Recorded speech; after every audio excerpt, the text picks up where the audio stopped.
Good morning Year 10 and welcome to this, our first virtual assembly.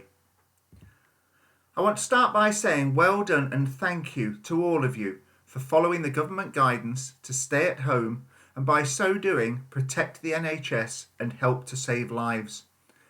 It's never been more important than it is now to follow this guidance, and I thank you for doing that. And I want to say well done and thank you to all of you for the way in which you've engaged with our remote learning opportunities. Your teachers have been incredibly impressed by the amount and the quality of the work you've been submitting, and they're excited to be able to mark it and send it back to you with their feedback to allow you to continue your learning journey. When we come through this unprecedented period, and we will, you are likely to be entering Year 11 and working towards your examinations in the summer of 2021.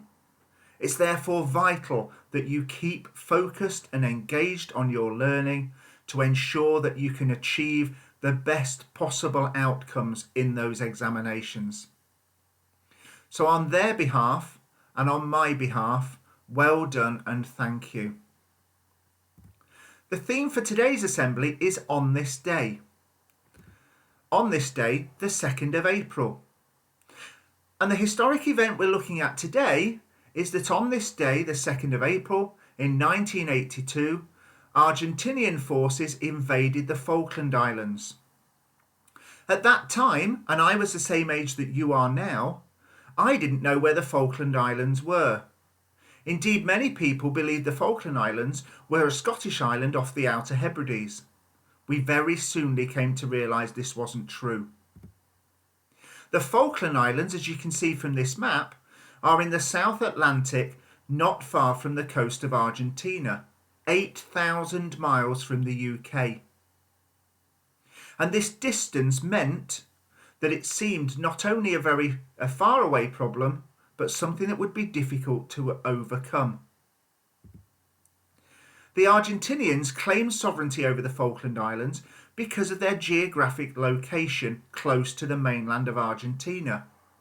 In fact, throughout its history of settlement, the Falkland Islands have changed their owners or rulers from many different countries, from ourselves to Argentina, to the US, back to ourselves. But since 1833, the Falkland Islands have been a Crown dependency. The UK government decided they were going to take those islands back. And although at the time it seemed a very distant challenge and something that would be very difficult to achieve, they resolved to make it successful. A task force was assembled, and the task force then travelled 8,000 miles from the UK via Ascension Islands, where it refuelled and reorganised, and made its way to the Falkland Islands. The task force was made up of ships from the Royal Navy and Merchant Navy and contained not only Royal Navy and Merchant Navy personnel, but personnel from the British Army, from the RAF and from the Royal Marines. The task force arrived in the waters around the Falkland Islands early in May of 1982. And British forces landed on the Falkland Islands on the 21st of May. They were met by an occupying force that had been dug in for many weeks. For that force, they had been given the time to prepare, but were a conscript army, not a professional force like the British Army or British military, and hadn't been particularly well equipped. Despite that, they put up an incredibly strong fight, and the battles were fierce. The island's capital, Stanley, was eventually captured on the 14th of June, after many terrifying and heroic battles. The invasion lasted a total of 74 days, and throughout that time, a number of deaths were seen. 649 Argentinian military were killed in action. 255 British military were killed in action from across the Royal Navy, some Merchant Navy, from the British Army, from the RAF and from the Royal Marines. and 3 Falkland Islanders lost their lives. And it started me thinking about how the Falkland Islands conflict had changed society in 1982 and the similarities of that with how society is changing today.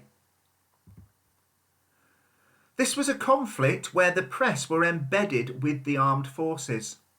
It meant that we received, as people at that time, daily government briefings, similar to the government briefings we're receiving on a daily basis at the moment. And news of the conflict dominated the news. The television, the newspapers, the radio.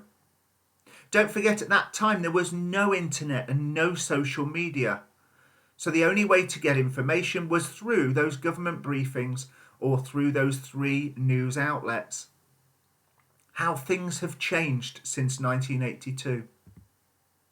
But what we did see was that society pulled together to support those British forces.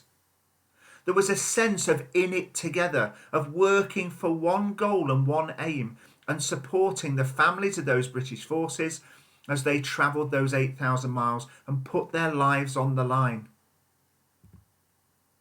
That sense of being all in it together is similar to the position we find ourselves in today. And what's been key over the last few weeks and will continue through this unprecedented period until we beat the coronavirus, and we will, is that collective action and collective pride have been key. Remember how we came out to clap our carers in the NHS and social care, and we're repeating that today. The fact that they are putting their lives on the line day in, day out to support us and to support our sick. The Falklands conflict in 1982 gave a sense similar to that. Society working together to achieve one aim. Those similarities between now and then, between our battle against Argentinian forces in 1982 and our current battle against COVID-19, are striking. What's important at these times is that we all stay connected. And by staying connected, we are able to work collectively to achieve our aim. By staying connected, by staying engaged as individuals and families, and by staying safe, we put ourselves in a position where we are more likely to achieve a victory over COVID-19 than if we work in isolation. It's never been more important than it is now to look after yourselves and your loved ones, and to ensure that we stay safe and stay well, day in, day out, with no excuses. I want to finish by saying take care and stay safe. You're doing an incredible job at the moment to follow the government guidance by staying at home and in so doing protect the NHS and save lives. And you're doing a fantastic job by engaging with the remote learning opportunities. Together, collectively, we can beat this.